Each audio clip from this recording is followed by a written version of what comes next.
Do you want to spend $1,500 on a new graphics card? Matt, good news. You could.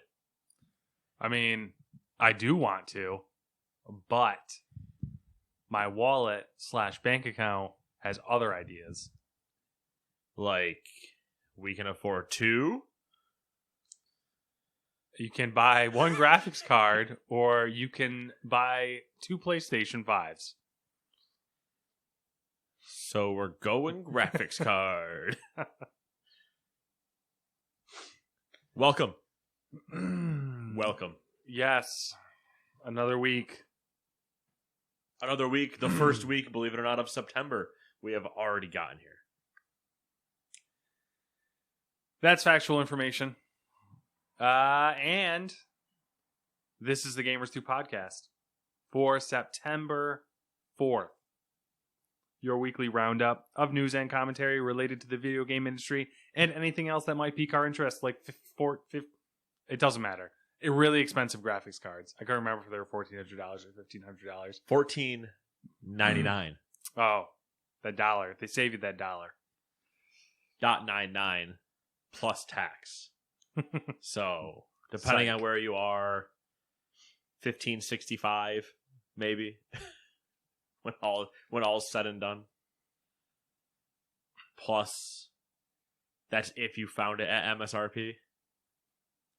So that's if you find it.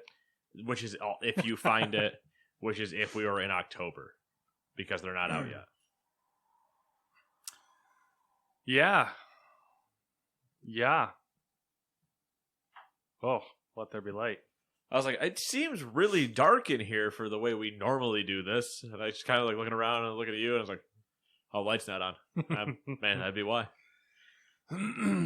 Well, we'll get to the graphics cards eventually, I guess. Can't wait for that.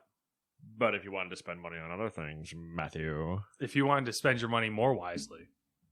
Debatable if it's wisely, but here we go. List of new releases for this week. Starting with Ari, and The Secret of Seasons for the PC, PlayStation, Xbox, and Switch. Crusader Kings 3 for the PC. The Elder Scrolls Online Stonethorn DLC. Do they have a new DLC like every month? No, but here's the problem and why you might think that. It comes out on PC first. Good job. So now it's out for PlayStation and Xbox. Also, I have called out 2 in the last 3 months, I think. Yeah. Evergate comes to PC. MX versus ATV All Out comes to Switch. MX. Number 6, Super Bomberman R Online goes to Stadia. Number 7, Cookout, A Sandwich Tale comes to PC VR. Spellbreak officially comes out to PC, PlayStation, and Xbox. WRC 9, which is World Rally Championship 9, comes out to PC, PlayStation, and Xbox. The Coma, or Coma? Is that Coma or Coma? Coma 2. The Coma 2, Vicious Sisters to the Xbox. That was a Matt level, brain aneurysm you just had, by the way. I was like, Coma, 2 M's. Which one has it? Comma. Got it. All right, Coma. Copacabana. All right, number 11. Doraemon, Story of Seasons. Wait, didn't I just say Story of Seasons? Oh, Secret of Seasons. A Secret of a Season and a Story of a Season coming to PlayStation. Number 12, Marvel's Avengers for PC, PlayStation, Xbox, and Stadia. It is officially out. Yeah, I didn't realize that it was coming out this week, so I'm I want to see what reviews are. I'm looking them up on my phone. Wait, there's a thing on Metacritic now, right? A delay? I believe there's supposed to be a 48-hour delay. Son of a bitch. Okay. I mean, for Metacritic, I'm sure you can still go find a site's review, because IGN's not going to not put up the review. No, they got some reviews up on Metacritic. Okay. Oh, it's users. I think it's users that aren't allowed to, because they don't want the users to review bomb.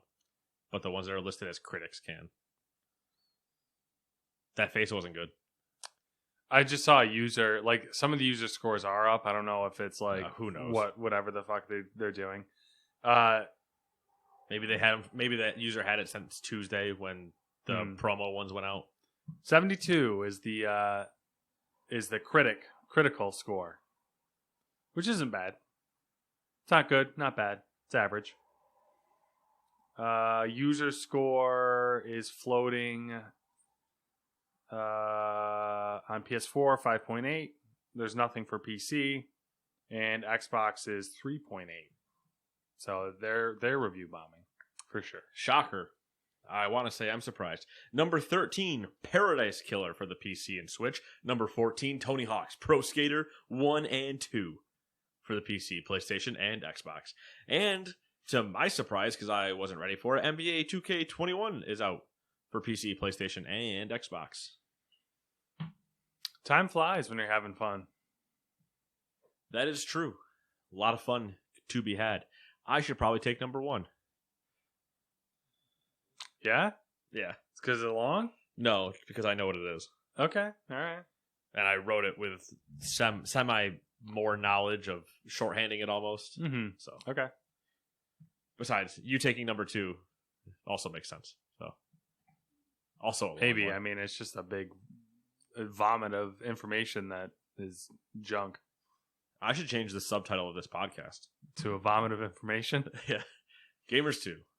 A vomit of information. Question mark?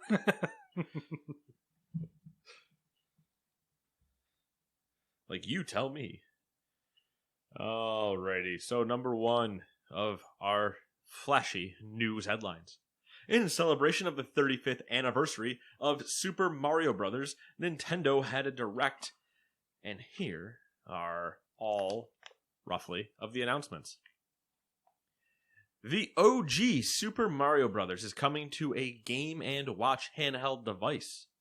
The device also functions as a clock and comes with, according to them, 35 little touches to discover. Don't know what that means. It also allows you to play Super Mario Bros. The Lost Levels on it, as well as the updated version of the Game & Watch ball game starring Mario. And that will be out November 13th. So is this a real watch? Like it's just a watch? No. Game & Watch is a title of a brand. Oh. So this is a full... It's a handheld. Think of it as a handheld. Okay. But also can be used as a clock because it has the ability for a digital clock face in it. Okay. I got you. So I like the idea of a watch better. That I could play Mario on? I mean, that's just called a smartwatch probably if you could just mod it correctly. You just turn the dial on it and that's what jumps. But you'd have to go to you'd basically be playing Super Mario Run where you auto run and then just have to jump in. Yeah. Number 2 of those announcements. Super Mario 3D World and Bowser's Fury will come to Switch on February 12th, 2021. The beginning of the Wii U titles, of the Wii U Mario titles coming to Switch. The Wii U. Good games, horrible hardware. That poor console. One of the few consoles you can officially say was definitely put out to pasture relatively quick. Mm-hmm. And like a limp horse, put down. The next one was an interesting one, Matt. Because Super Mario Bros. 35 is a battle royale a la Tetris 99 style. Stalin. No joke, when we said Joseph Stalin or whatever, or Staten last week, the guy that went to go fix the Halo thing, I just kept reading Joseph Stalin every time. I was like, thank God I didn't have that story. This was the one, so I looked at the Nintendo Direct, and this was the first thing I looked at. And I just looked at it and I was like, fuck this. I just moved on. So, in Super Mario Bros. 35, you play against 34 other players playing through Mario levels. Last one standing wins. If you defeat an enemy, you can drop enemies on your opponents. It's a whole thing. You're all running through the same levels. If you've played Tetris 99, that but Mario. And only 34 people. It will be lit. Oh, why did I write that? Oh no, that's 2 I's. 2 I. That's 2 I's. It's capital I. Will be exclusive to Nintendo Switch Online members starting on October 1st. And will be playable until March 31st, 2021.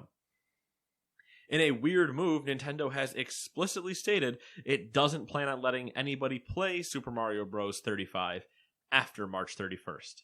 So it is specifically available from October 1st to March 31st. I don't understand. Hey, you gotta boost numbers going into the end of a fiscal year, Matt. Yeah, but then why take it away and say no, you can't have it anymore? To boost the numbers. Because if you let them just have it afterwards, what stops them from doing it then? No, force them all into it now. Do you think we'll get it again later? Or you think they're just gonna be like, nah, we threw that one out, it's gone? This is just a weird concept to wrap your head around. It's Nintendo, so they very much could just go no, and everybody would be like, "But I liked it." Okay. Because Nintendo usually doesn't do. I mean, they do some weird stuff, but also, how many times have they? I don't know the historical track record, but given in to fan wants and complaints. I can't think of any other than extending the warranties on the Joy-Con drift thing, but that was like a legal issue. Yeah, that was because legal issues started getting raised, and they're like, okay. Usually they just ignore it, and everyone loves Nintendo so much that they just stop talking about it. Yeah, eventually there will be they'll put a new shiny thing to make you forget. Then, Mario Kart Live Home Circuit is the next entry into the kart racing series. The difference here is that it is an AR experience. You control a physical kart and can create courses around your home or workplace, if you can get away with it, wherever you want to race. Coming on October 16th, 2020. So when you say physical kart... So you remember how in toy sections you could have the remote control Mario Karts? Yes. Okay, so it's similar to, there's one of those, but it has a camera over the driver. Almost like a little GoPro, basically. Okay. That you connect to your Switch. And you have these... I don't know if you physically... if I remember right, I don't think you physically get the gates with it, but in the video for it, they use these little like gates to show where you're supposed to drive. Like, gates... real world, basically cardboard stanchions. But you set the car down, you do a lap of whatever you want to make the lap be. So you basically path your racetrack, then it drops everything in, and then you race by driving that car around on the Switch. And it populates all the other AI and shells and everything. You get hit, it'll stop. It'll spin you out. The car will actually come to a stop. It's got potential. This has potential. I was watching. I was like, that is actually super interesting. So not enough for me, because I'm not going to buy it, because I'm not going to be the guy just racing around my house alone. But what if we scale it up to cars? We could do cars. I was going to be a little bit more conservative and say like actual go-karts. I was just going to say the new Teslas. Okay, the new Teslas. It's one of the included games. Yeah. You are playing on the 18-inch touchpad in the center console, driving yourself around. And then somebody runs by and just hits you with a turtle shell, and you come to a full brake stop. What if we like incorporated this into like just actual driving? So like every car gets like one like blue shell or one like green shell a day. And if, like, you have road rage and someone pisses you off, you can, like, green shell them, and then their car stops, and you just keep going. Listen, I've asked for much more than that, but that would make me happy. That would be great. There'd be a lot of murder, though. Oh, yeah, for sure. Because the whole thing comes down to, like, if I'm driving on the highway and I hit somebody, how do they stop? Like, does it force their... Yeah, you get flashers, it slowly merges them. Yeah, it slowly merges them over, and everything's all good. Okay, cool. I'm all for it.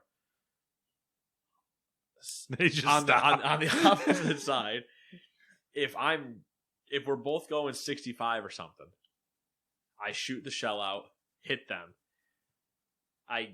It basically works how you have submarine missile systems, where you see it tracking and then you get the little notification that it hit, so you know it hit, and you see them immediately, brake lights come on, and you're just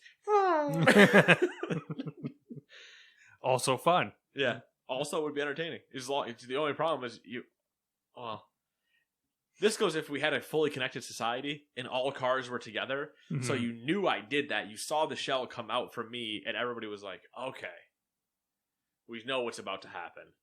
Let's go." Yeah. It's like we need some Minority Report level traffic. Yeah, and we also need a lot more other problems that would involve. Yeah. It's just a thought. All I'm saying is it's the nicer version of GTA in real life.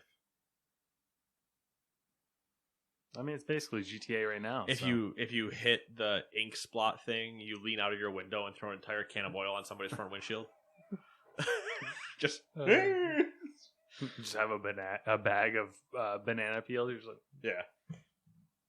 If so, I've seen the videos of people doing that in go-karts of doing the whole joke. You drive around a go-kart, drop a banana peel, and your friend comes up behind you and hits it and purposely spins himself. Mm-hmm. If we were doing that in real cars with enough people that knew the joke going down the highway, if just you see a banana peel get launched out of the window and you're trying to like swerve out of the way of it, oh man, the danger you would put people in, but it would be entertaining.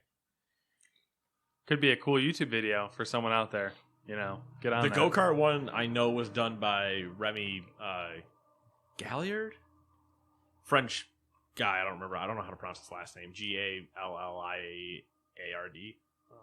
Anyway. Super, also coming in that Nintendo Direct, which was not in any way endorsing what we've said. Super Mario All-Stars, which includes Super Mario Brothers 1, 2, 3, and the Lost Levels, is now available through the Super NES Online Collection app on the Switch. That's their old emulator software that they use. But hey, that's a lot of Super Mario. That is. Speaking of more Super Mario 3D All-Stars, which includes Super Mario 64, Sunshine, and Galaxy, will be coming to the Nintendo Switch. The games have been optimized for the Switch and come with the iconic soundtracks for the games as well. The collection will release on September 18th, 2020, with a similar caveat of only being available for purchase until March 31st, 2021. I don't understand. Gotta boost and sales. It doesn't make sense for the end of the fiscal year. I mean, Animal Crossing sold too well, and investors only want upswings. So we have to increase by fake demand. Gotta pump those numbers up. Those are rookie numbers. That one is still playable past the 21st, March 31st. But you just can't buy it after. But you can't buy it after that. So here's the real problem. Y'all remember Flappy Bird? I was just gonna say, because the whole currently doing it with the Fortnite iPhones. Exactly, Fortnite iPhone, same thing. Mm-hmm. Those will be a little different only because depending on how Epic ends up fully handling it, you can't update Fortnite to play the new stuff. But yeah, same idea. If you have a Switch after March 31st, 2020, or a Switch profile, Nintendo profile, whatever, that owns that game, in theory, you will have better resell ability if you wanted to sell your account because that game is no longer available to be bought. So, if you are a weird entrepreneur, go to Nintendo after October. Was it October? After September 18th, create a bunch of accounts.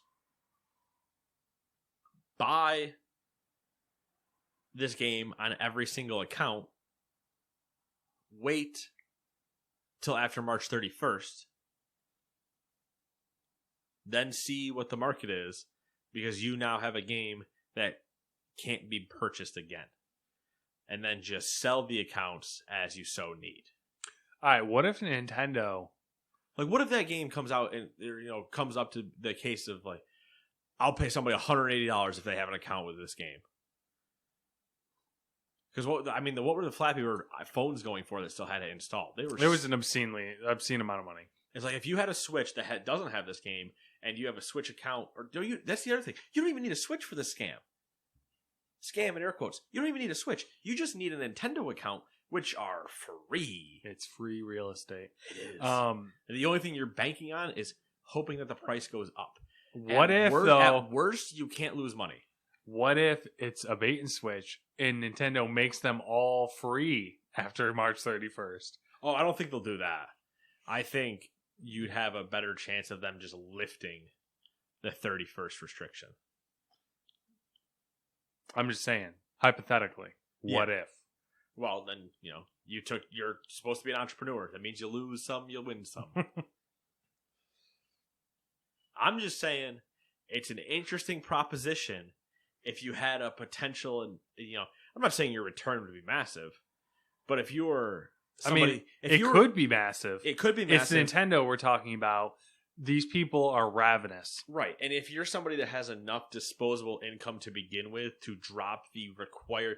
It's the whole thing with, you talk to certain people. Gotta have money to make money. Same thing you talk to people about stocks, right? They're like, you get some people that I started with $5 and I managed to turn it all around. You're like, okay, cool, good for you. But the majority of anybody else is like, if you don't have $2,000 right now to lose, you can't make money. But that's the whole thing. At true worst case, like Matt said, they just randomly make them free. That's kind of a problem for you. If they don't, you at worst sell them for what you bought them for. At best, they go up by even $1 and you've made profit. I'm just saying, man. I'm just saying. Profit. And with these rumored new Switch SKUs, people are going to be buying consoles again. Anyway, the final tidbit from this Nintendo Direct. There are a bunch of in-game events across multiple games happening. Boy, I went back to correct myself for absolutely no reason. There are a bunch of in-game events across multiple games happening to celebrate the Mario Brothers 35th anniversary. There's clothing merchandise that you can buy. There will be Super Mario themed Animal Crossing furniture to get. Super Mario Puma sneakers called the RS Dreamer Super Mario 64. There's Super Mario Monopoly and Jenga, Super Mario and NES Lego sets, and more Super Mario things basically everywhere. Super Mario... Name it exists. Officially licensed now because before it existed as well, but not licensed. So I was trying to think of something. I couldn't think of anything. This is also the fun time to remind you that his name is indeed Mario. It's the Mario Bros. So it's Mario. How is it Luigi Mario. How is this game so popular? I'm sorry. How is Echo the Dolphin so popular? It's not. You only got one of them. Shit. No, actually, there was two. Wait, there was two? Yeah, I think there was an Echo the Dolphin, too. Nobody talks about the second one. I wonder why. Because they couldn't get through the fucking first one. I was saying, to be fair, it's because nobody talks about the first one either. Until we bring it up as a joke on this podcast. I'm going to beat it someday. No, you're not. Matt. You don't have to ruthlessly call me out on these things, all right? You can let me have a glimmer of hope. I swear I'm going to do this. No. No. Tell you what. I'll pay you $100 when I see it. All right, well, now there's an incentive. Yeah, you also have to find a working copy. I think I have one still. If you don't have one, it'll be at least $100. So at best, you break even. Because you're going to have to find the game, plus the console, and controllers, and somehow get that to work on your TV. It's possible. It's possible. You know what I still have? Dreamcast. Don't know why. Still have it. Now we just gotta get a projector TV. Build our own 1992 man cave. Yeah, I guess. Projectors making a comeback. So confused by that. Projector TVs? Oh, not TVs, just projectors. Oh, I mean... I thought you were talking about, like, just... No, I mean projection TVs. You talking about... Yeah. Oh, yeah. God. Those things were monstrosity. Like, hey, let's lift this 700-pound thing up these stairs because I want it on the second floor. No, you don't. You psychopath. You carry it up there, then. I'm not doing that. I'm not hurting my back. No, projectors I can see kind of. I've always joked about the idea of getting a projector for the house Mm-hmm. and then playing Smash or Mario Kart on that side of the house, just projecting it back on the house. There's a giant flat side of the house and just have everybody sit out there, drink, and play video games against a giant house. That'd be cool. It'd be interesting. Just white. I got a projector we could borrow. That just prop it out there and be like, all right, let's go. It's too bad it's like end Game of night. summer. You know, we could probably finagle that. Yeah, I mean, we could do it there, or we can project it on the garage and all sit in the driveway. Just turn off the light so it's not, buggy, and boom, there it is. Have to I mean, we can still finagle it, even though it's the end of summer. It's not. have to get back to you on that one. I'm never against fall night drinking. Beautiful fall weather. Play some games when it gets dark. Build a fire. Smoke some cigars.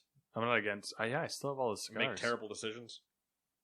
Which that was just 3 of them in a row. So, Speaking of more terrible decisions, hey, do you want to lose money?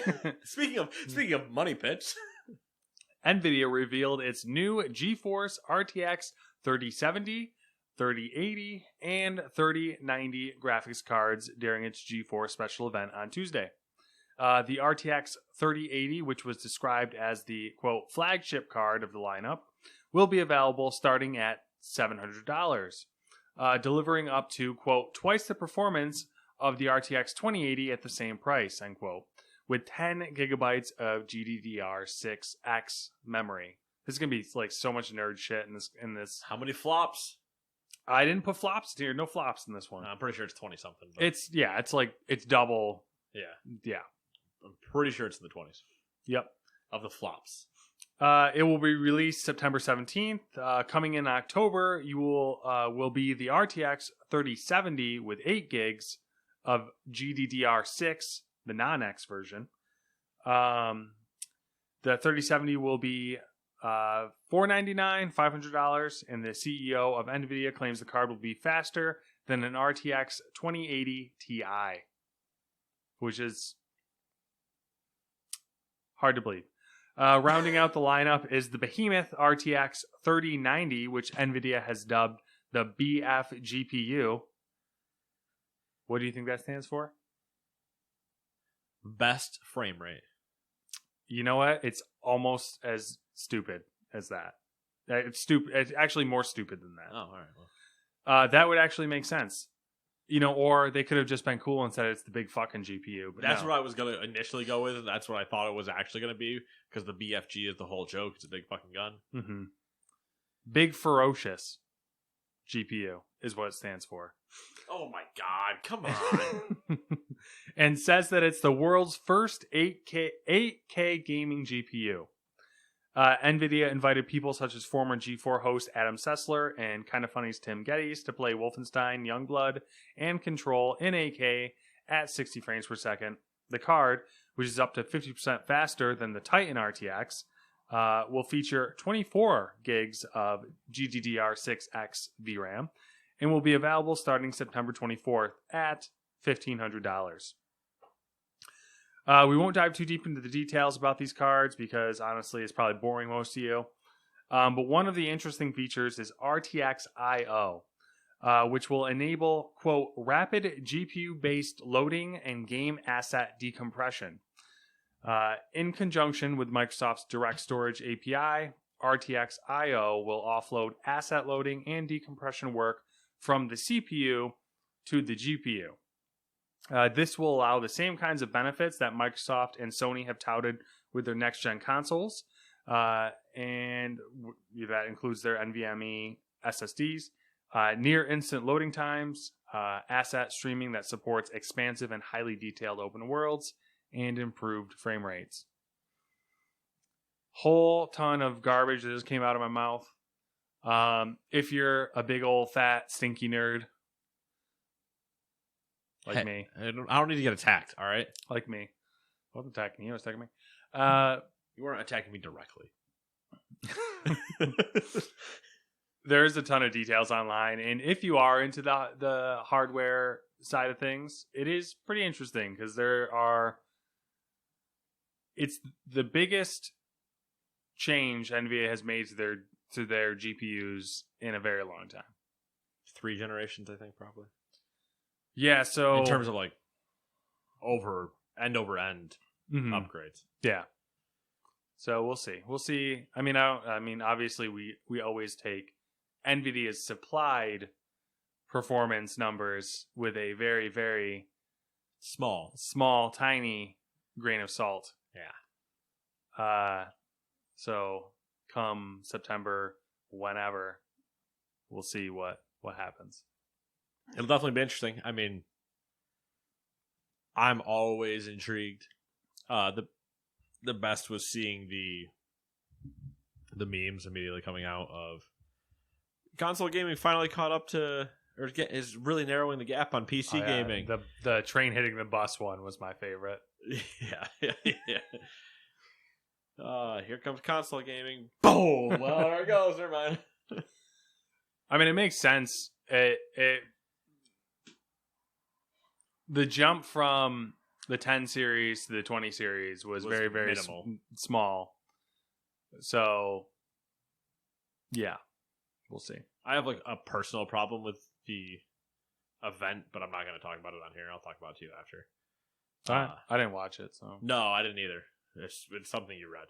Oh, with a certain situation. I'm just like, what? Why? That doesn't make sense at all.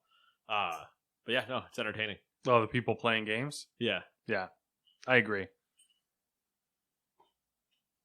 That's Adam Sessler. I could swallow that one better. I think, just because like kind of, yeah, it's random enough. Yeah.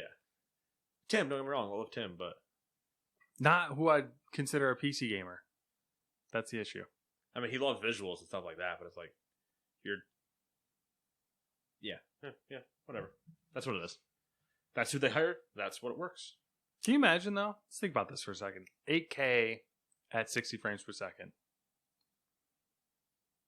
Yeah, pending you have everything else, an 8K monitor. You know they have 8K TVs out. Yeah, and now you need an 8K monitor too. Like that's always the semi kick when we've talked about this year after year after year. Until this becomes norm, we need the displays to match. You can output 16K. Like, cool. I don't have a 16K monitor. Do you feel like it's speeding up though? I feel like it's speeding up. Like it's like a resolution war almost. Like I feel like it's. Well, that's the only thing they have now to yell about because they're not going to go yell. You're not going to have anybody yell 1,000 frames. Yeah. Although that would be pretty fucking cool. What are we? 360 now? I think is hertz. Is hertz? Yeah. 360 hertz. I know hertz isn't frames, but that's the what? Unless there's a 400 one that I'm not remembering. I think 360 is like the one now. Yeah, it's you're looking at a monitor that currently would be 4K or higher with 300 and some odd hertz of G-Sync, variable sync, whatever. But yeah, I think the resolution race is going. It's just that the resolution race is going because they kind of can't talk about anything else. Yeah, they don't. There's nothing really. There's no new frontier. Yeah, so we're gonna keep beating down this frontier until we find the way to switch the other thing. Because before it was that, but it was we were in the resolution war kind of. But the whole thing with 4K, for the most part, was let's add a yellow. So we went from 3 colors to 4. Mm-hmm. That's not what the 4K means, but like we added in that extra ink cartridge into the printer, and you're like, holy shit! You're telling me now I have to buy 4 cartridges, and when I'm out of the yellow one and I want to print black, it won't work. Oh, rage-inducing. But that's printers. The thing going forward is, yeah, the resolution races. You're right. It's going faster. But can you walk into Best Buy and buy an 8K off the wall? Do they sell more? And if they do they sell more than one? Or is it just it's your typical? There's Sony's 8K. Yeah, there's all we got. There's your typical Sony, LG, Samsung. Yeah. Each one has an 8K TV. I don't actually. No, they do. I think LG does as well. But they're still like, I don't know. Enough that I didn't even look at the prices on them because they're still too high. I mean, they exist, but they're still too much. And too much is relative. Mm-hmm. They're probably priced correctly for new age advancing tech. I think if I remember correctly, they were like, somewhere between $5,000 and $10,000, which is fair for what you're getting. Yeah, for what you're asking for, that isn't a norm yet. Makes sense. Like we tried to go 3D. That doesn't make sense. That was fucking dumb. We tried to do curve. Oh god, that was even worse. We tried to do curve on a large scale, and nobody did the horizontal curve.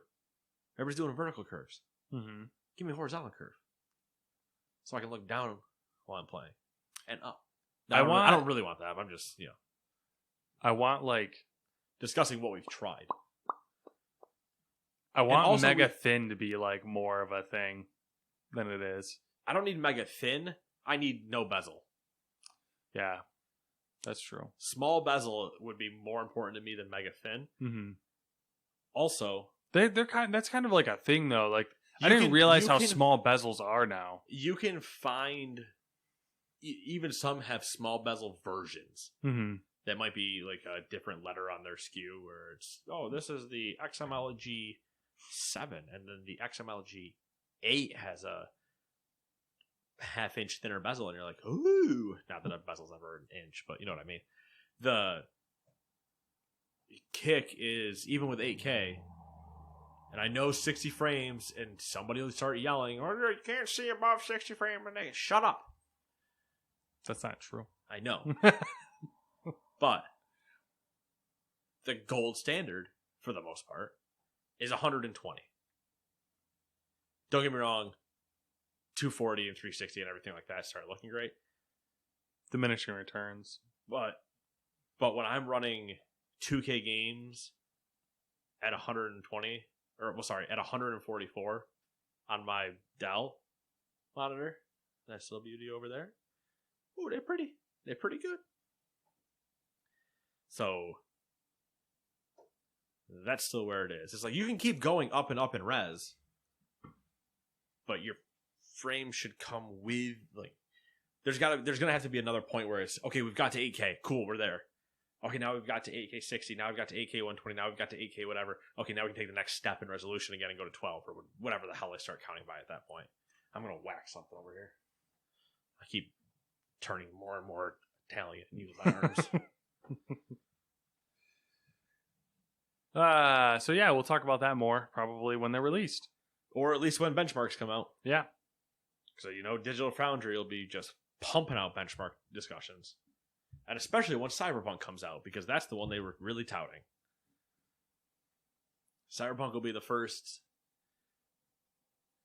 So the Crysis Remastered specs or recommended specs leaked, and they're actually reasonable. So it's like, all right, come on, you're not Crysis if you're not asking me for the RTX 3090. Mm-hmm. Come on.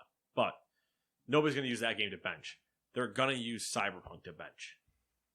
Yeah. So in November, let's put it this way. They'll bench with what they have now. Yeah, then they'll bench again in November when they actually have a side-by-side driving down the road. When they have Cyberpunk to actually really push it to its biggest limits. Or maybe there's something I'm forgetting. I don't know. Number 3, though, Matt. Warner Brothers Interactive Entertainment is no longer up for sale, according to Bloomberg. The outlet is citing people familiar with the situation, saying that AT&T has removed its video game division from its list of non-core assets up for sale. Yeah, I think we briefly touched on the fact that it was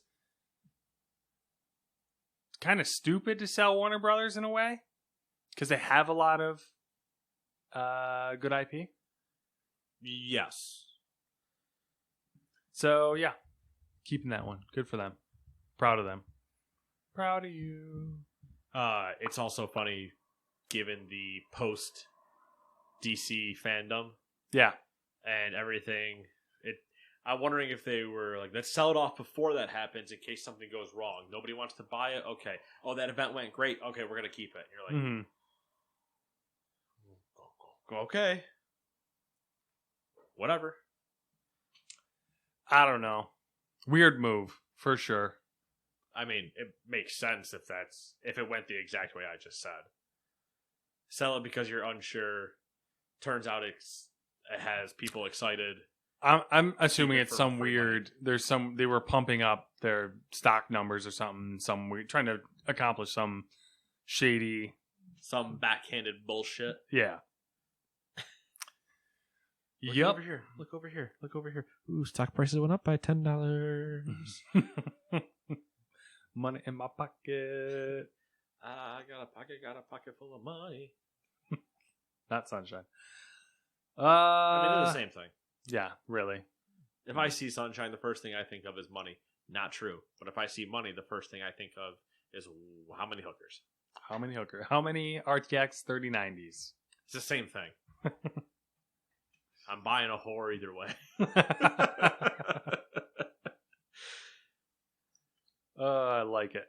Oculus. I don't even know how that logic in my head works, but sure, go with it. Oculus has stopped selling Rift and Quest headsets to German consumers. The headsets have been pulled pending discussions with German regulators. German site Heiss Online Heiss has received a statement from the Hamburg Commissioner for Data Protection and Freedom of Information. That's a mouthful. Casting doubt on the legality of Facebook's recent announcement that Oculus users will be required to create a Facebook account and tie it to their hardware. There it is. Go Germany. Go Germany. Get them. Yeah, that's cool. Not going to help us in the U.S., but it's cool. Yeah, but also not surprising because we've seen it happen with similar things before. Mm-hmm. I should really sell my headset. You know? You're running out of time. You know? Yeah. You know? You know? Yeah, no. Number 5. Psyonix is dropping PlayStation Plush PlayStations from the sky. They will rain down onto the small children of Africa. What about the large children of Africa? They don't get them. Okay. They eat the small children. It's really dark. I mean, it started off dark when I mentioned Africa. Number 5. Psyonix is what? You gave me a side-eyed look. I don't know. My mind's just going weird places. It's just whenever I go with those jokes, it's usually the old Super Bowl loser shirts. Uh-huh. Yeah. Like, you know, they have both winner shirts already made. Like, where else do you send all the loser shirts? World Series champion shirts, all the same thing. You know, every gigantic sporting event, you're like, there are different histories in different parts of this world. See, too much faith, though. Oh yeah, no, we don't actually do that. They're probably just getting burnt in the dumpster behind. They're probably not even getting burnt. They're probably in full cardboard boxes that are easily shippable that they then picked up and put in the dump. Yep. You're like, why don't you just send them somewhere? Clothe homeless people. Who gives a shit? And they're like, no, we can't. Because like, what if one person looks at the homeless person and they're like, he didn't win the Super Bowl, and they beat the shit out of him. You're like, why is it on you? But hey, the backwards logic of the Washington football team. There it is. Thanks for listening. There's like 6 more steps to where I got, but you guys can put it together. Number 5. Psyonix is dropping PlayStation Plus and Nintendo Switch Online when it makes Rocket League free to play later this year. Psyonix confirmed in a blog post that subscriptions to those services will no longer be required when Rocket League switches to free to play. Pretty cool. Free to play. Truly free to play. Rocket League. Still going. Still kicking. Yeah. Been 5 or 6 years. Pretty crazy. Think we'll get a Rocket League 2? You think it's just going to do the paid service? Electric Boogaloo? Rocket League 2. More neon. More cars, more balls. I don't know. I could see them. I don't know what you'd do in a 2. I don't know either. I just assume they. I feel like they do. What is it called? The Battle Pass? no. That's a popular model. Microtransactions. No. Games as a service is the term I'm looking for. Which Why? is What? games as a service. Yeah, but how do you work that? What? Work what? That with Rocket League. That's the like they'll just keep updating the game and it'll just be like Oh yeah. No, I'm pretty sure that's what they've already started Yeah. doing 3 years ago. yeah. While they work on whatever else Didn't they're we working talk on. about that they were migrating it to like Unreal or something or There was some talk when Unreal 4 or when 3 Epic or- bought them or Yeah. whatever that there was they're gonna I don't know. I don't remember. There was an engine change at one point, but it's over now. I'm pretty Yeah. sure. iPad man. Starting to act like your tablet. Getting My old. my tablet is old as shit. Yeah. For a tablet, I mean this thing's pretty old. This is an iPad 2. an OG 2. I don't think it's it's not an OG2. No, it's not. Is it a first gen Air? I don't know, but it is still old. Yeah. In case anybody's ever curious about how nightmarish Apple's naming conventions are, work in retail from the time roughly that iPads existed till now. Good luck. Hey, do you have the Apple iPad 2? Yeah. Okay, but can I get the iPad 2 in one of the different gig sizes? Oh, you mean the iPad 3? No, we don't carry that one. What the fuck are you talking about? Oh my god. There was nothing worse than trying to read those tags. Yeah, I'm not gonna lie. Apple's naming scheme, Apple's naming schemes, period, because now they're doing it with their phones as well. Terrible. It's one where it starts off and it makes sense, and then they step on themselves, Yeah, like in 2 generations after. yeah. Like, all right, let's start just stomping on our own ideas. Like, what? No, just call it an iPad 4. Why is that so hard? iPad Air, that makes sense. That's fine, but ditch the other first 4 that you now talk about. Stop selling 18 versions. And sometimes that's not necessarily on Apple. I was gonna go on a complete rant. I was gonna go on a complete rant about our Black Friday problems, and when we would have to organize an entire iPad case with knowing and reading, Mm-hmm. and no label, like just you gotta know, and that takes 3 hours. And then I walk in the next day to find out some stupid fuck threw the entire case around and I have to resort the entire thing. I was enraged on Saturday to the point where people avoided me. Which isn't... The trials and tribulations of retail. And one specific manager. Fact. Where are we? Hello Games. Doing a podcast. Hello Games just released a smaller game called The Last Campfire. On Epic right now for $15. But studio founder Sean Murray already revealed to Polygon that the next project will be just as big and ambitious as No Man's Sky. Sean Murray begins digging early grave years early. News at 11. When questioned on whether he'd like to do a lot of press events again to build hype, the founder of Hello Games seemed to prefer a slightly stealthier approach. Quote, I look back, having done a lot of different press opportunities and things like that, and I reckon about half of what we did, and a lot of where we had problems, I think, where we were naive, we didn't really need to do, and we would have had the same level of success. End quote. I think you would have had more success if you just shut the fuck up. That's too harsh at Sean. But at the same time, he needed to stop doing press events. Yeah, I'm wondering like how very much early on. Because even when we saw the first press events, you could just tell that he was excited and kept going. And we're like, you're not doing... There's no way, if you're doing what you're saying, that this is launching when you think it's launching. Yeah. Now, 5-6 years later, okay, that makes sense, yeah. I just wish like we could have like a simulation and play out what would happen if the current version of No Man's Sky was what launched Right. with all the hype, if like what would have happened? Yeah, if that launched, how does the entire, because that's a trickle down effect of not just what does it mean specifically to Hello Games and Sean and the team there and everything like that, and PlayStation and all these things, because it was an exclusive to PlayStation. Let's twist history to the point where it's, let's release current No Man's Sky on everything. So drop current No Man's Sky back then on PC, PlayStation, and Xbox. What happens? Does the gaming world just get so confused? Like when you would show an iPhone to somebody from 1784?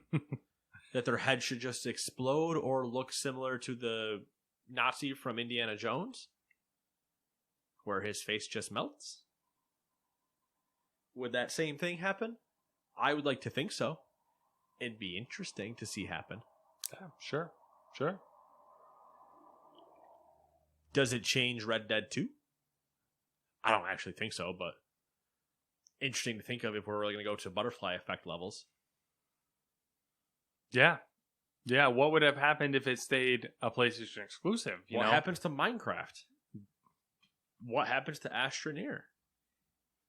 Maybe they don't even happen now because everyone's just so like shut down. Okay, well, I mean, Minecraft was happening, but yeah. Well, I'm talking about Minecraft. Astroneer. Does Minecraft go to space? Like spacecraft in default game, not modded?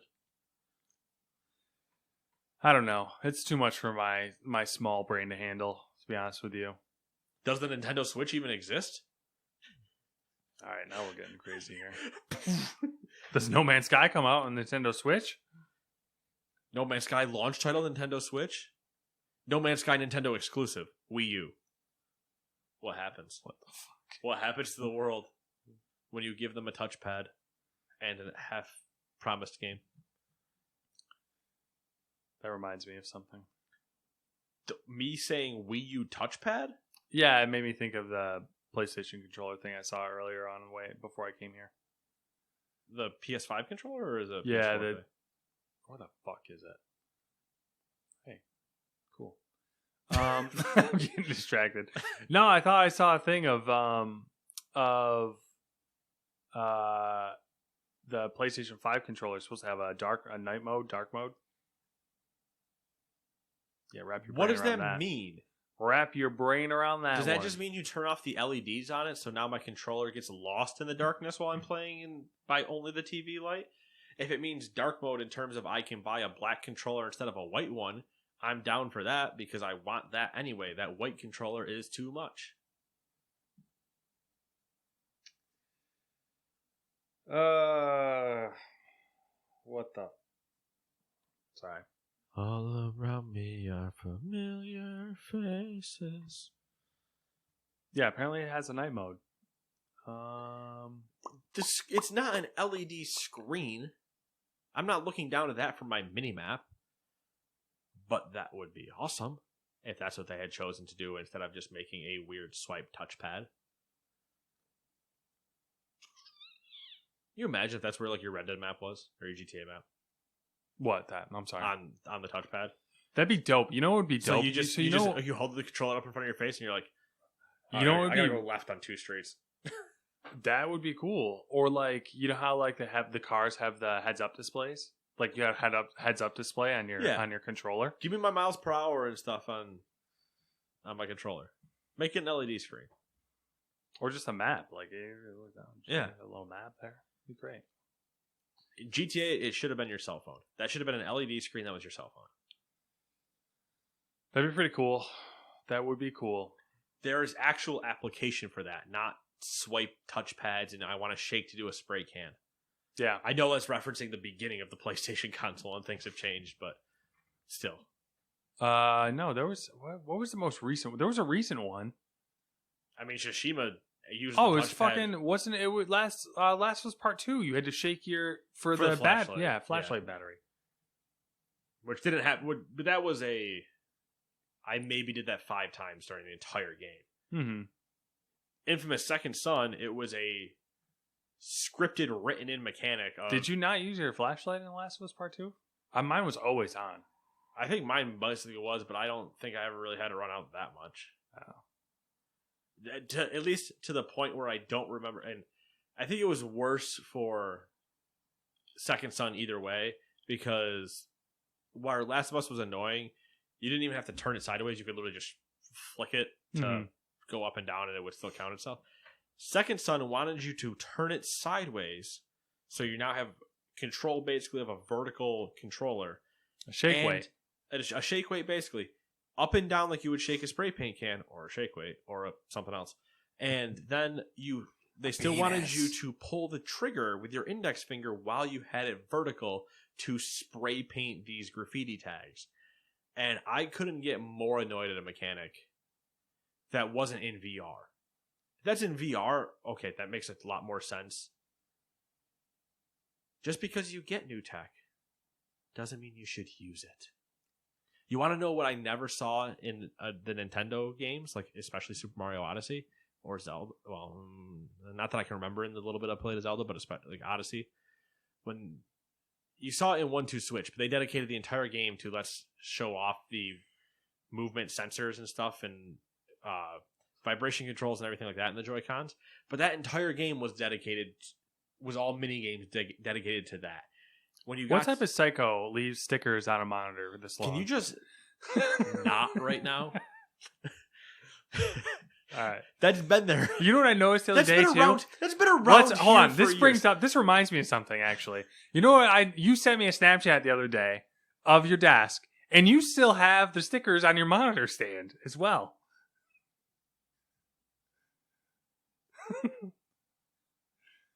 So what? So weird. That one's more unacceptable than that. Yeah, but that's like. You know what? Continue with your spray painting. I don't look down at the bottom of my monitor stand when I'm playing games. Yeah, but I would be terrible if I did. You got the IKEA battle station thing going on here. You know, you got to clean it up. And if you're going to ever take the photo of it, you never show that in the photo. It's always a dang... Whatever. It's the details that matter, all right? Do you see this room? There's a lot more other details that are a problem. I literally looked at that Snapchat and was like, what the fuck? That's what you looked at. Now I'm just going to send you pictures of that monitor constantly just to piss you off. Anyways. So. 1-2 Switch was all the mini games were built on basically the joke from the original launch thing where they're like, how many ice cubes are in here? 2, huh? Now it feels like 3. all of the games on 1-2 Switch are movement based or vibration based. You know, the old Funhouse quote, I take other kids and I make them gay. The whole thing. Mm-hmm. Then you go, but like Super Mario Odyssey, there's not any emphasis on you should feel the amazing rumble techniques that we have in here. Can you? Sure. If you're playing with Joy-Cons, you can flick the hat. That's all it is. That's just a motion. Like, that's a quick little motion thing. That's not... Like, when they build games to show off those features, they build the entire game to do it. 1-2 Switch and Ring Fit Adventure and Labo are the 3 biggest examples I can find of them doing weird shit to specifically show off technology. PlayStation goes... Here's all this cool stuff. And one of the launch exclusives goes, all right, cool. So we can like shake it for a spray paint can. Semi-okay mechanic. Way too complicated and stupid. Well, and Killzone wasn't much greater about using the touchpad for that was how you, in Shadowfall, I believe, controlled the drone that was with you. Is you had swipe controls plus button presses to do other things with it. Because nobody knew what they should do. That's what I was gonna say. Was like, I feel like it was probably PlayStation went to them was like, you have this, find a way to use it. Yeah, that's and exactly. What do you guys do? Vibrate, spray paint cans. The touchpad is a perfect example of that. Like that's what I'm saying. Like the only game I can think of that used it in I thought a not inconvenient way was Ghost. Yeah. In terms of Like a swipe up, PlayStation swipe- exclusive that basically made it a second D-pad, Mm-hmm. which doesn't mean it needs to be a touchpad in any way. No. Also, you want to know what's terrible on it? For me, and maybe somebody's got the secret to it. Why is that an option to type with? Oh, the touchpad? Yeah. I don't know. Who would I've use never tried to Who? use it. They should have stuck with the rumor that it would be an LED screen. That's all I'm saying.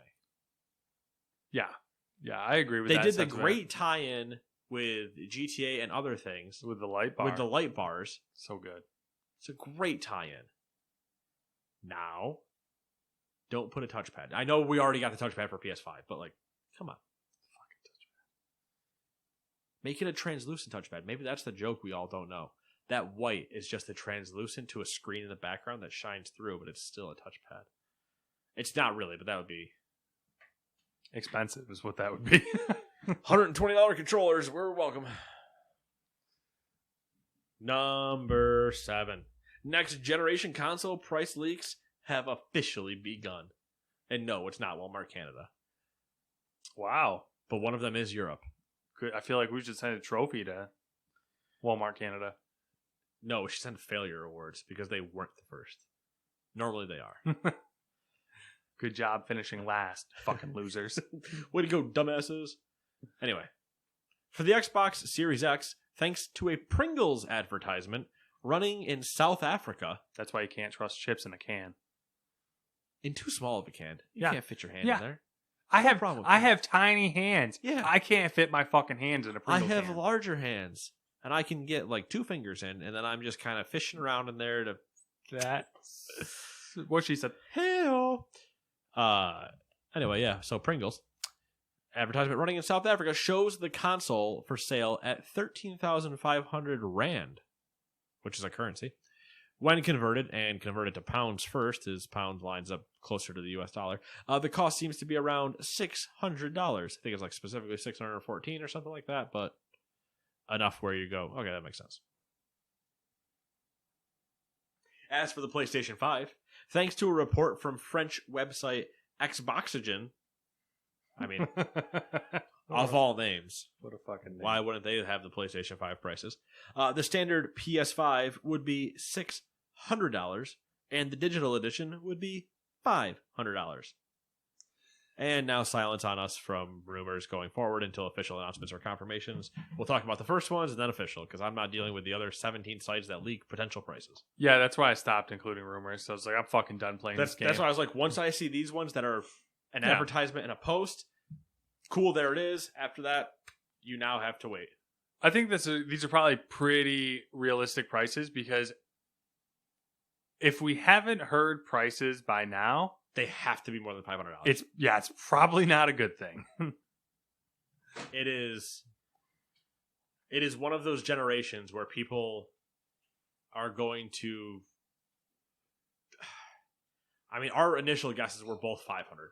And I would still like them to be both 500. Mm-hmm. 600 and 500 also still makes a lot of sense to me.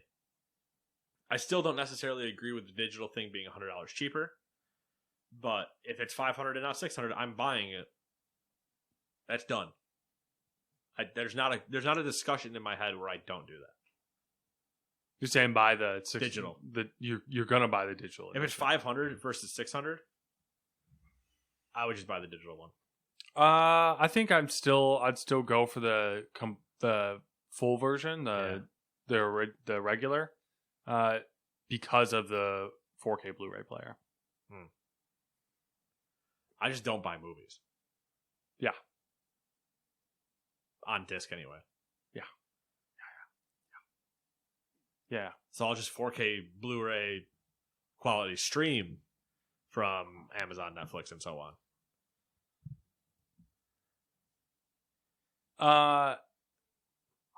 Where do I want to take this? I'd take it wherever you want. No, I think These microphones are detachable. We can walk somewhere. It's 25 feet. We got a lot of room in this house. it's worth it in my mind because to get a 4K Blu-ray player, it's $200-$300 anyways. So what's another $100? 4K Blu-ray player. 4K Don't make me do this. Blu-ray player. True 4K, not a 4K upscale Blu-ray player. Matt, we just saw that last time I looked at these, a 4K external CD drive, or whatever. You're saying for a PC? Yeah. So you have one. Yeah, but I'm not going to hook my PC up to my TV. Easily could. Yeah, I mean maybe, but that's just an extra. That's more work. That's more work versus spending another $100. It's a convenience if thing. you didn't have to. It's because like to sit on my couch and to run. That's like a whole like I gotta redo everything. Everything. You don't have to redo anything. Yes, you do. No, you don't. I would totally have to. We're not getting into this. Anyways, I literally could just tell you also 2 buttons. VLC stream. Also, streaming 4K, not the same quality as 4K Blu-ray, but that's splitting hairs. I mean, if we want to split them, then yes, I will secede that point. I get you don't care. What's the last time you bought a 4K Blu-ray? And what was it? I don't have a 4K Blu-ray player, so but I do own 4K Blu-rays. The last one I bought was The Revenant. Even better, that's 2013. I still want the option. That's a 2013 movie that was not shot in 4K. So that is upscaled by definition. So what the hell are you talking about? It was shot in 4K. No, it wasn't. Yeah, it was. No, it wasn't. Yeah, it was. Hold on, I gotta keep looking up this Blu-ray thing before. All right, you look up that. I'll look up 4K Revenant.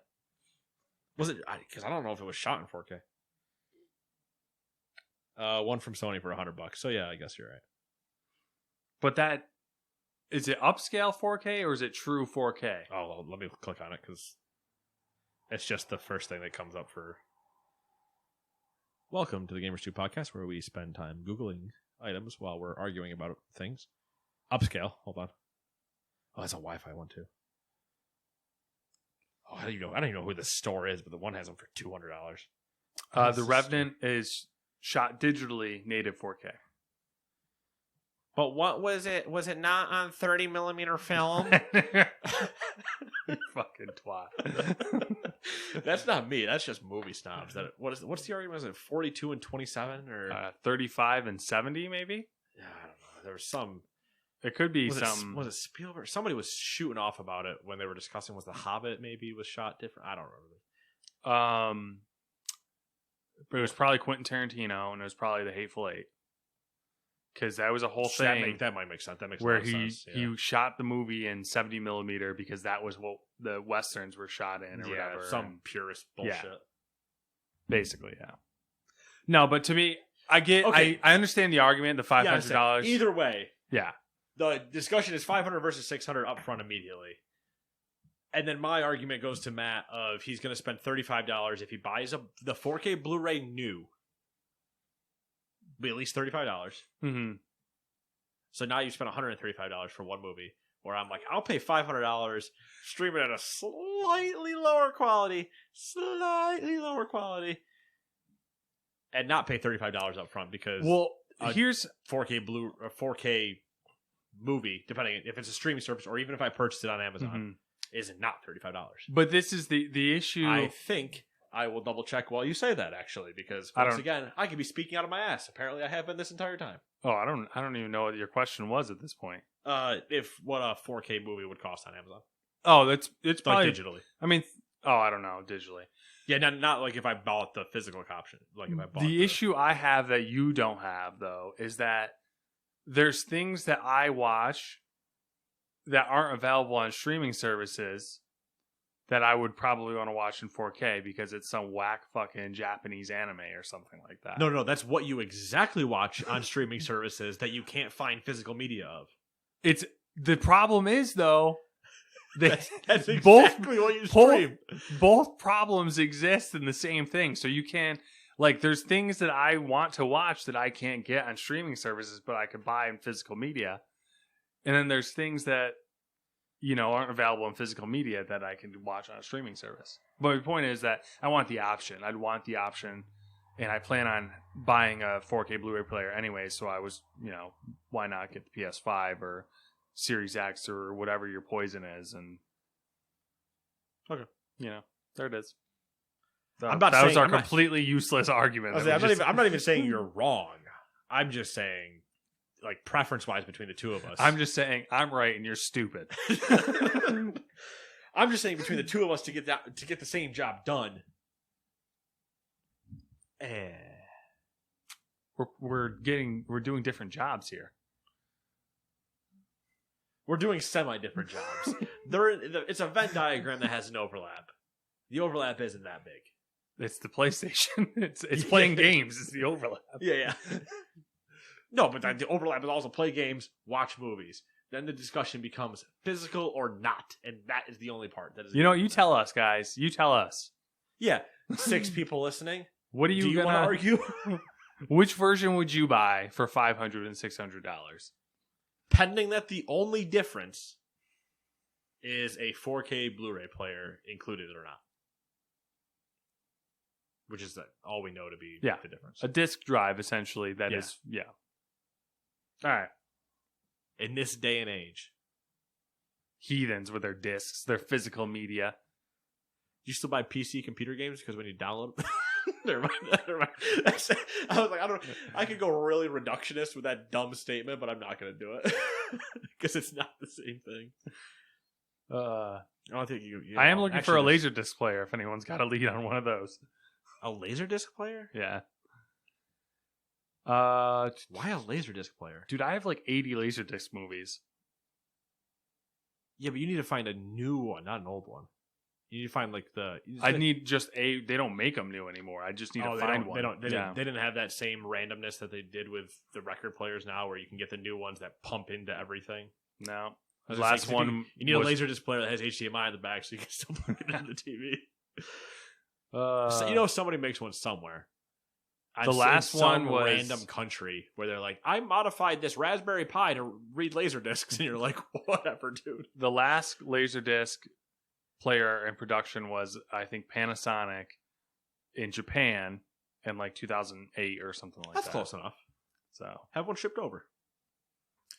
Yeah, I mean, if they weren't like $300, I would. Okay, so the next question is, what are the Laserdisc movies, and do you think you can find them in a digital format? And I swear to Christ, Matt, if your answer is, I want to watch them on the Laserdisc because they'd be higher quality, bite me.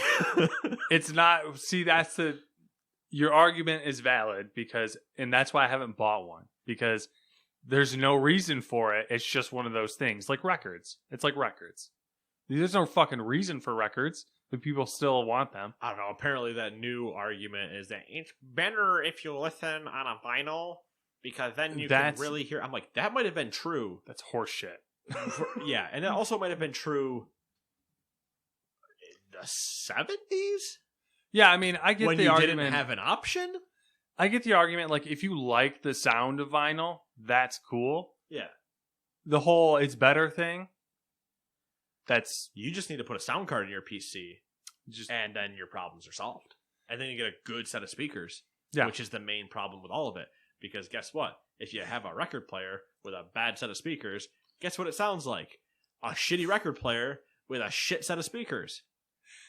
If you put $30,000 rims on a 94 Civic, it's still a 94 Civic. It's got sick rims, though. It's a pig with lipstick on it. Still a pig, man. Still bacon.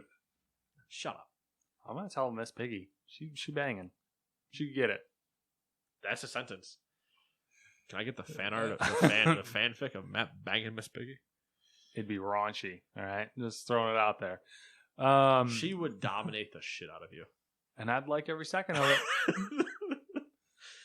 Where was I going with this? Never mind. I'm not going to say that. That was going to go somewhere it shouldn't on this podcast. That's not rated E for everyone. All right, should we move on? I think we're done with that, with Laserdisc. Were we still talking about the prices of the new consoles? I don't know. I think that stopped after I read them. Yeah, fuck it. Let's go. But yeah, so I would buy the $500 version because there's no reason to pay $600. I think it's even funnier. It's the interesting thing when we still don't know what Lockhart is. We don't And- even. Yeah. because they still don't know what Lockhart is, so we're gonna drop it if the two standards match up at 600 or whatever. If they match up in price, whatever the price is, it makes sense. And then you drop the digital one, okay, that's fine. But whatever this whole Lockhart thing is, Nothing's adding up with Lockhart. Really. I still maintain my 2 eggs or my 2 baskets of eggs. Yeah. I don't maintain my eggs. That's a statement for not me. No eggs. No eggs over here. I have baskets of eggs. It's a different thing. Don't ask where I got them. Just baskets of eggs. Fucking goose. If you're if you're desperate to know, the Call of Duty Black Ops Cold War multiplayer reveal event will take place on Wednesday, September 9th. What? So, yeah, we'll be talking about that. On September 10th, Ubisoft has scheduled an Ubisoft Forward event with rumors of a Prince of Persia announcement making the rounds. That's not happening. Yes. Cool. Here's your rumors about a Splinter Cell happening too. I don't know. They posted that picture, and I don't know if that's where people are getting that thing from. I don't. They also fucking know. posted a picture of Sam's fucking night vision goggles and then went, and he's in Rainbow Six. And you're like, what? Yeah, so if you're curious about those two things, we will be talking about them next week. Oh, for sure. And then here's some questionable things that we didn't write full paragraphs on. Cue the intro music. Questionable things that didn't get paragraphs. Witcher 3 is making its way to next gen. And an interesting move. That is an interesting move. Are they handling it in-house? Yep, in-house, upscaling, all that fun stuff. Jesus, really? Yep. In-house. As far as I know. Interesting. The new Skyrim.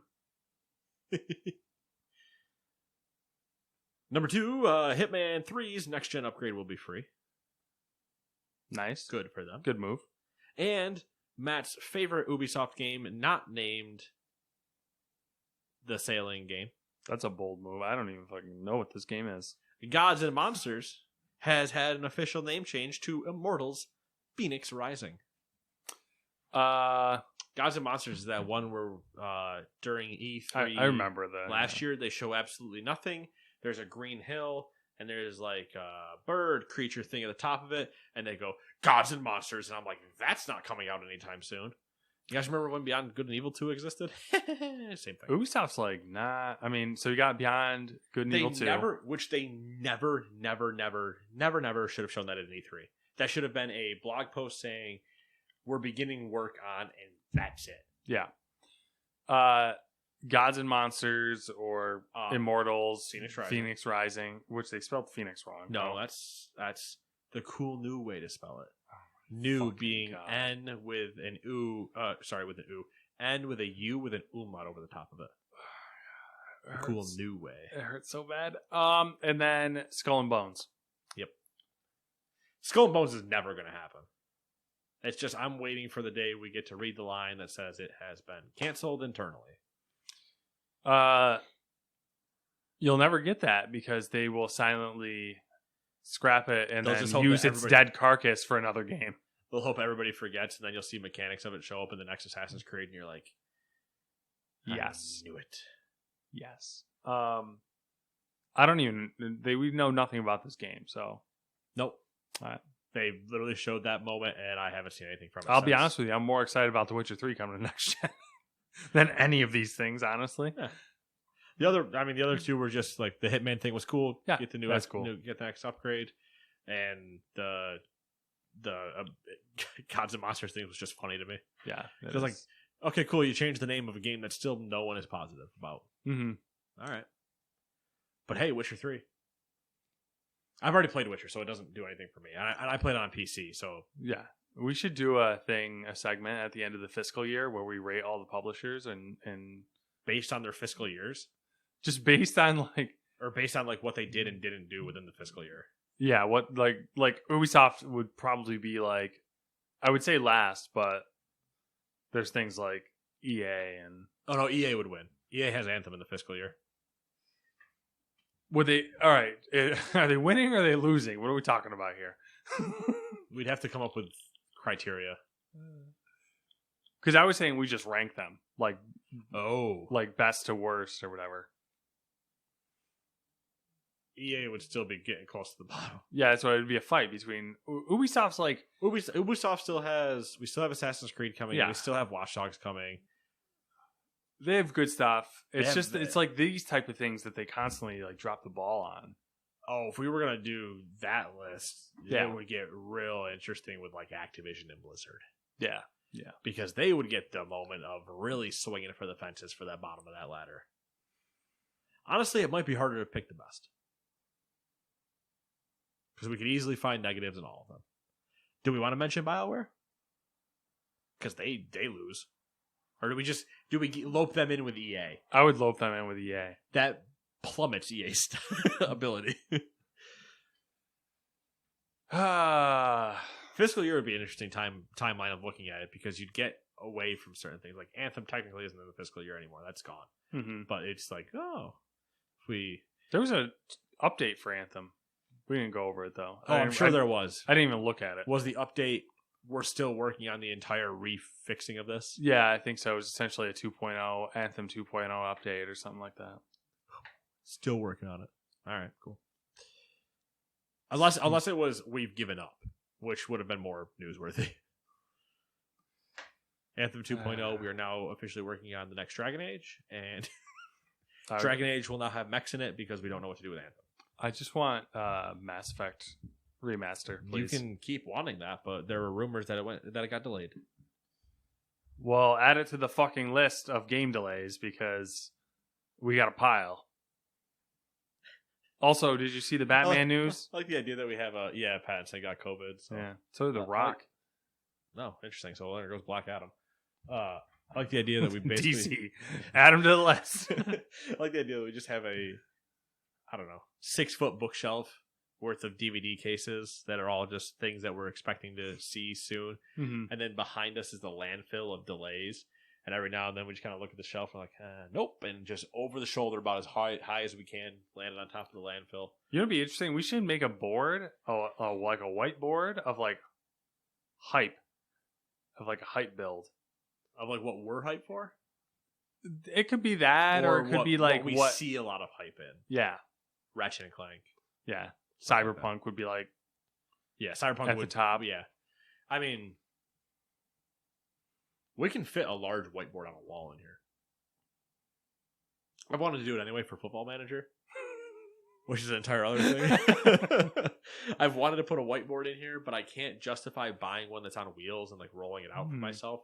Figure out your medal situation and your trophy situation. No, I still don't know what I'm going to do for that. All right.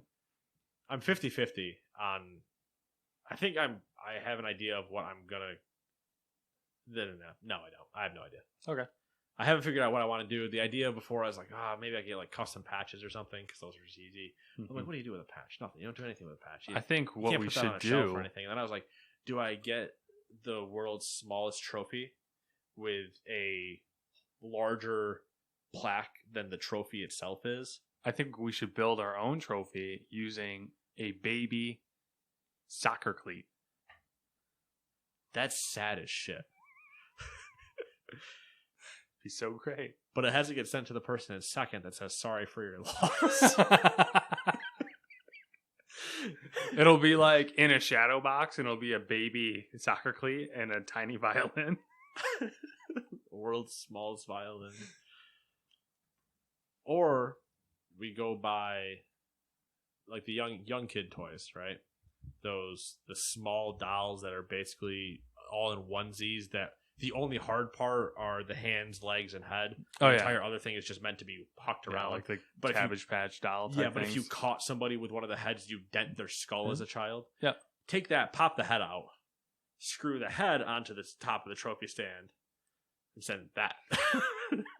This is some like Braveheart shit where we're sending body parts to the corners of the country. No. Just tiny doll heads. I don't know. I like the okay, so we couldn't do a small child. We'd have to find like an American Girl doll cleat or something roughly that size, so it's only 3 inches in length or so, Mm-hmm. and then mount it kind of like an angle. Yeah. Like on a shoe stand type thing. Yeah. Get one of the ping pong balls that's painted like a soccer ball and put that in front of it as a joke. I don't know why we made it all really tiny, but because you can't make it big. It's going to take too much to ship. Yeah. I can't. What am I going to do? You're going to walk in here one day and see a full size 13 cleat with a soccer ball that says "World's First Loser." Like, you're not going to see that. Yeah, that's true. And we can't send it to the loser. The whole point is to send something to the winner. We can't send it to the loser. But I do like the idea that it was just the tiny cleat. It's like, sorry for your loss, because that's just dark and disturbing. If anybody has any ideas of what, it's basically the equivalent of what you should send somebody for winning a fantasy league. But it's Football Manager. But it's Football Manager, so it's soccer, and it's extremely more in depth. Fantasy is a baby game compared to what we are dealing with. And we want it to be easily sendable back and forth to whoever the current reigning winner between the two of us is. And it's got to be usable. Like, patches make sense because you can. If it was like golf, I would say. See, I wish there was like an article of clothing or something. Like if it was golf, you could just do like a green blazer, and like that would be. Oh yeah, like Masters blazer equivalent. Yeah. Well, the joke in like soccer is we could send each other a golden ball. Yeah. But that's a whole ball, and I mean we could get like a small the smaller ones. No, not inflated one. But you remember like the small ones that are not even sold in the soccer aisle usually? They're almost like what would be called a futsal ball, but they're super small, and just spray paint that entire thing gold. Yeah. And then send that, or not even send that, but spray paint that entire thing gold, and then have it held in such a way that has current defending Football Manager champion or something. You should get a championship ring made. That's gonna be way too much money. If we were that's a golden soccer ball, it'd be so great though. If you could get just like a class ring size that was just etched with a soccer, or do you want to put the soccer ball like on top of it, like a ring pop? Yep.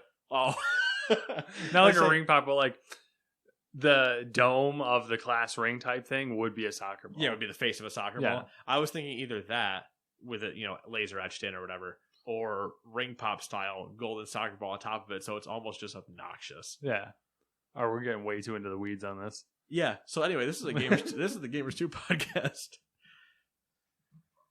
You've been listening to the Gamers 2 podcast for the days of September 4th, 2020. Now up, Nate will talk about some bullshit for new deals coming up in the coming weeks. Do we have new deals? Oh, I do have new deals. Do I have to click on anything? You should click on the Humble link. I don't know why I'm still doing the voice. But click on the Humble link, and hopefully it's new, because this morning was when it should have turned over. If you see Vampire, it's not new. It's new. Okay, so speaking of other things, some deals to highlight. If you have PlayStation Plus for the month of September, you will be getting PUBG and Street Fighter V being available to download from September 1st to the 5th. Sorry, September 1st to October 5th. If you have Xbox Live Gold, you will be getting these games for free. The Division, from September 1st to the 30th on Xbox One. That's right. The Division, not Division 2, The Division. That's cool, though. It's a cool gameplay. It's a cool game. Just an old one. The Book of Unwritten Tales 2 from September 16th to October 15th on Xbox One. The Blob 2 from September 1st to the 15th on Xbox One and 360. And Armed and Dangerous, September 16th to September 30th on Xbox One and Xbox 360. And if you have Prime Gaming, and if you have Amazon Prime, obviously you have Prime Gaming, you get these games free for the month of September, so make sure you go claim them. Pumped BMX Pro, Effie, Outcast, Second Contact, Tiny Troopers Joint Ops, and Autonauts. And Matt will now tell you, if you subscribe to the Humble Choice monthly option, what your options for the month are. If they told you all 12, or did they only give you select things? So far, they're showing 3. All right, so these are the 3 of, I think, up to 12, depending on what tier you buy at, that you can choose from when they release. Forager. Fun game, fun little indie game. Generation Zero. Golf with your friends, Caddy Pack. I don't know what the Caddy Pack is, but Golf with your friends is a fun mini golf game. And that is it for what they're showing you, at least. Yeah, and there'll be more, and then depending on what tier you buy at, you can, unlock more per choice. Because you get to choose. Hence why it's called Humble Choice. But it has been 7 days, Matthew. So what have you been up to? Living. That's about it, unfortunately. No games.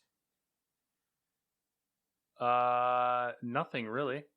Yeah, that's it. That's a boring life right now. I live a very boring life. Hopefully it'll change soon in the future. We'll see. May the odds be ever in your favor. Basically. How about you? I'm sure you got something going on. I got the usual. Played some Football Manager today. Played some Madden. Kenny and I started a Wasteland 3 save. I started playing Tony Hawk. I downloaded a bunch of other games on Game Pass just to tickle my fancy while I'm sitting around doing things. Played some show. Got traded off of the damn team I was on to the worst team in the league.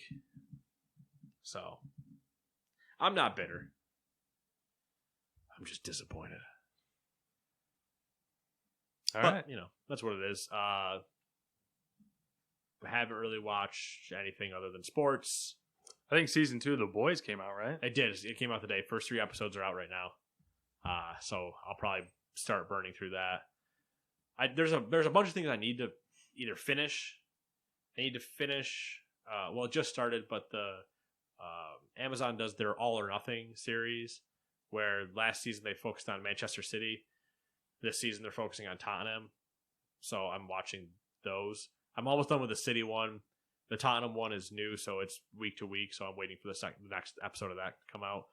I need to start The Boys so I can be on the same cycle for that. I need to finish Hunters because we never finished it, and I realized that the other day. Mm-hmm. So I need to go back and finish that. I think we only had like 3 episodes, but I'm just gonna burn through it. Mm-hmm. And then I queued up a bunch of other soccer related things on my Amazon. So I'm just like, yep, sure, give me it.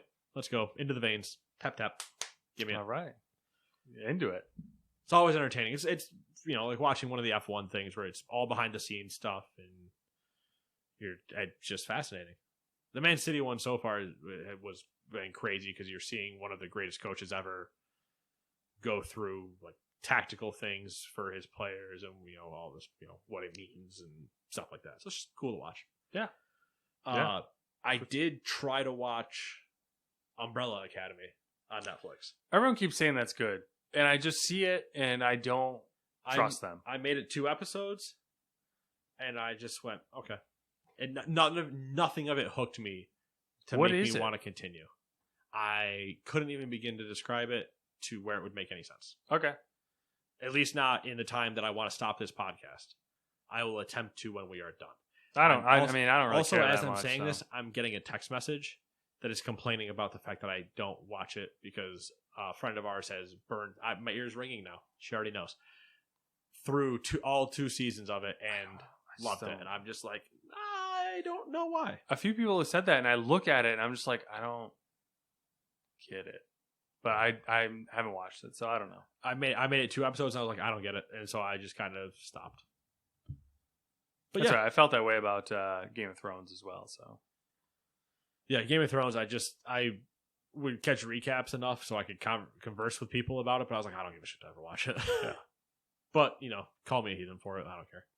Anyway, that's it for the podcast. We will see you guys in 7. Count 'em, 7 days. Bye bye.